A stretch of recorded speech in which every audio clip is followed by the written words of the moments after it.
नमस्कार साथियों, जैसा कि आप लोगों को पता है लोकसभा का जो चुनाव है वो चल रहा है। यहाँ पर 7वें चरण का मतदान अब बचा हुआ है और जो चुनाव प्रचार है वो अब खत्म हो चुका है। यानी कि 1 जून को 7वें चरण में देश भर में जहाँ पर 57 लोकसभा सीटों पर मतदान होगा। उसके साथ ही सर आज हम बात करेंगे 543 लोकसभा सीटों को लेकर।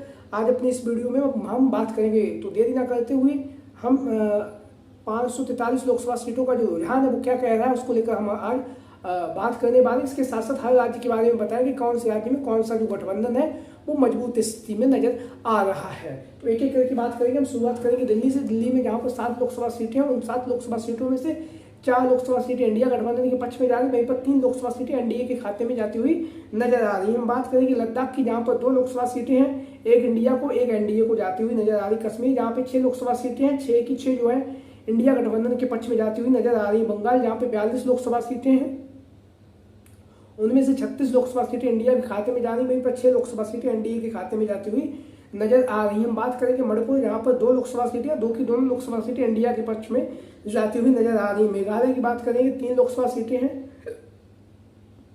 1 इंडिया को जा रही है, 2 एनडीए के खाते में जाती हुई नजर आ रही है। मिजोरम जहाँ पर 1 लोकसभा सीट है, वो 1 लोकसभा सीट इंडिया गठबंधन के पक्ष में जाती हुई नजर आ रही है। नागालैंड की बात करेंगे, 1 लोकसभा सीट इंडिया गठबंधन के पक्ष में जा रही है। सिक्किम में 1 लोकसभा सीट इंडिया गठबंधन के पक्ष में जा रही है। त्रिपुरा में 2 लोकसभा सीटें, 1 इंडिया को एक एनडीए को जाती हुई नजर आ रही है। अरुणाचल प्रदेश जहाँ पर 2 लोकसभा सीटें, 1 इंडिया गठबंधन को मिल रही है और 1 एनडीए के खाते में जाती हुई नजर आ रही है। असम जहाँ पर 14 लोकसभा सीटें हैं, जिनमें से 7 इंडिया को और 7 एनडीए के खाते में जा रही हैं। एमपी जहाँ पर 29 लोकसभा सीटें हैं, 10 इंडिया के खाते में और 19 एनडीए के खाते में जाती हुई नजर आ रही हैं।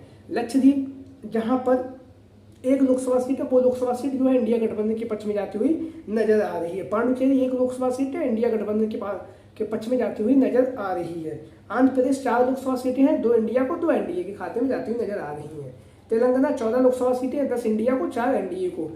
तमिलनाडु 39 लोकसभा सीटें हैं, 35 इंडिया को 4 एनडीए को। केरल 20 लोकसभा सीटें, 20 की 20 इंडिया गठबंधन के पक्ष में आ रही हैं। वहीं पर बात करेंगे कर्नाटक, जहाँ पे 28 लोकसभा सीटें, 24 इंडिया के खाते में, 4 एनडीए के खाते में। बिहार 40 लोकसभा सीटें हैं, 24 इंडिया के खाते में और जो बची हुई 16 लोकसभा सीटें वो एनडीए के खाते में जाती हुई नजर आ रही हैं। उत्तराखंड यहाँ पर 5 लोकसभा सीटें हैं, जहाँ पर 2 इंडिया गठबंधन को, 3 एनडीए के खाते में जाती हुई नजर आ रही हैं। यूपी 80 लोकसभा सीटें हैं, जहाँ पे लगभग 35 लोकसभा सीटें इंडिया गठबंधन के पक्ष में आ रही हैं। वहीं पर हम बात करेंगे लगभग 45 लोकसभा सीटें जो है वो एनडीए के खाते में जाती हुई नजर आ रही हैं। बात करेंगे राजस्थान 26 लोकसभा सीटें हैं, 26 में से 8 इंडिया गठबंधन को, 18 एनडीए के खाते में जाती हुई नजर आ रही है। पंजाब जहाँ पे 13 लोकसभा सीटें हैं, 11 इंडिया के खाते में, 2 एनडीए के खाते में जाती हुई नजर आ रही है। हरियाणा 10 लोकसभा सीटें हैं, 6 इंडिया को 4 एनडीए को। वहीं तो बात करेंगे उड़ीसा 14 लोकसभा सीटें, 4 इंडिया के पक्ष में, 10 एनडीए के खाते में। महाराष्ट्र 48 लोकसभा सीटें हैं, 42 इंडिया के पक्ष में, 22 इंडिया के पक्ष में है, 26 एनडीए के खाते में महाराष्ट्र में। झारखंड 12 लोकसभा सीटें, 9 इंडिया को है, 3 एनडीए के खाते में जाती हुई नजर आ रही है। हिमाचल 5 की 5 लोकसभा सीटें एनडीए के खाते में जाती हुई नजर आ रही है। गुजरात 26 लोकसभा सीटें हैं, 6 इंडिया को और वहीं पर 20 जो है वो एनडीए के खाते में जाती हुई नजर आ रही हैं।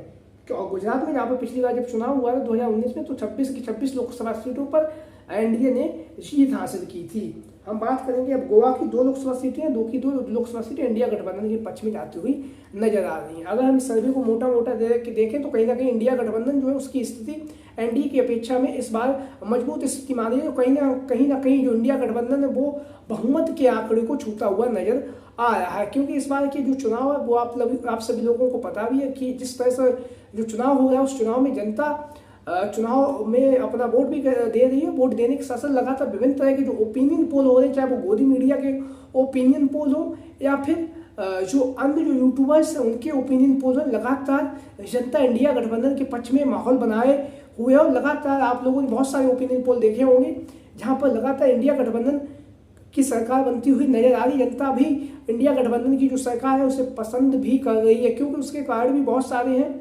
जैसे कि आप लोगों को पता है इंडिया गठबंधन के द्वारा जिस तरह से बेरोजगारी, महंगाई, भ्रष्टाचार को लेकर सरकार को घेरा गया, उसके साथ ही साथ इलेक्टोरल जो बॉन्ड है उसको लेकर जिस तरह से जो इंडिया अलायंस उसने जिस तरह से भारतीय जनता पार्टी एनडीए गठबंधन पर और देश के प्रधानमंत्री जी पर हमला है तो उसका भी कहीं ना कहीं जो माहौल है जनता के बीच में बनाया जा रहा है इंडिया गठबंधन के द्वारा। उसके साथ ही साथ जिस तरह से आप लोगों को पता होगा संविधान को लेकर लगातार जो भारतीय जनता पार्टी के जो भी नेता है वो लगातार बयान दे रहे हैं कि 400 सीटें लाओ, हम संविधान को बदल देंगे। तो उसका भी कहीं ना कहीं प्रभाव जिस तरह से इंडिया अलायंस ने अपनी मीटिंगों में, अपने चुनाव प्रचार में, जिस तरह से प्रेस कॉन्फ्रेंस के माध्यम से जिस तरह से अपनी बातों को रखा, उसमें उसने संविधान को लेकर जिस तरह से जनता के बीच में जो बातें रखी उसको लेकर भी कहीं ना कहीं पिछड़ा दलित अल्पसंख्यक समाज जो है वो इस बात को समझ रहा है और महसूस भी कर रहा है। तो कहीं ना कहीं इसका फायदा इंडिया अलायंस को मिलता हुआ भी नजर आ रहा है। उसके साथ ही साथ जिस तरह से आप लोगों को पता होगा कि जो 2019 के चुनाव में नरेंद्र मोदी जी के बाद 2014 के चुनाव में, 2019 के चुनाव में जिस तरह से उन्होंने 15 लाख हर एक व्यक्ति के खाते में देने के लिए वादा किया था कि हम काला धन लाएंगे, उस तरह को लेकर फिर बाद में जिस तरह से अमित शाह जी के द्वारा, जो देश के गृह मंत्री हैं, उनके द्वारा जिस तरह से बोला गया कि इंटरव्यू में कि ये तो सब जुमले होते हैं जनता को लुभाने के लिए, तो उसका भी कहीं ना कहीं प्रभाव पड़ रहा है। और कहीं ना कहीं जनता उन बातों को अब समझ भी रही है। चाहे कोई भी मुद्दा रहा हो देश का, बेरोजगारी, महंगाई जिस तरह से बढ़ी है, उसको लेकर भी कहीं ना कहीं जो जनता है वो इन बातों को समझ भी रही है, उन बातों को ध्यान भी रख रही है। तो कहीं ना कहीं इंडिया अलायंस इस बार की स्थिति में पिछली बार की तुलना में इस बार की इंडिया अलायंस की जो स्थिति वो मजबूत है। और भारतीय जनता पार्टी चाहे कितने भी दावे कर ले 400 पार नहीं हो रहा, ये तो आप लोगों को भी पता है। हालांकि इंडिया अलायंस इस बार बहुत मजबूत स्थिति में नजर आ रहा है, बहुत मजबूती के साथ भारतीय जनता पार्टी को टक्कर देता हुआ भी दिखाई दे रहा है। जमीनी हकीकत कुछ और है। गोदी मीडिया ने जिस तरह से ओपिनियन पोल किए हैं वो आप लोगों को पता भी है। गोदी मीडिया ने 400 पार भी सीटें दिखा दी हैं, लेकिन कहीं ना कहीं जनता समझ रही है, जनता मुद्दों को समझ रही है, जनता बेरोजगारी से परेशान है, जनता महंगाई से परेशान है। और जिस तरह से जो आजकल का जो युवा है वो जिस तरह से बेरोजगारी के दलदल में फंसा हुआ है, उसका भी कहीं ना कहीं युवा का भी प्रभाव इस बार जो भारतीय जनता पार्टी है और जो एनडीए गठबंधन है और इंडिया अलायंस है उसको लेकर भी जो हमारे देश का जो युवा है वो भी जागरूक है, वो भी अपने मत का प्रयोग कर रहा है। जो आप लोगों के क्या राय है, सभी साथी कमेंट बॉक्स के माध्यम से अपनी राय जरूर दें कि जो 4 जून को जब रिजल्ट आएगा तो आपको क्या लगता है कौन सी गठबंधन की सरकार बनने जा रही है। उसके साथ ही साथ आज की वीडियो में इतना ही। जय हिंद, जय भारत।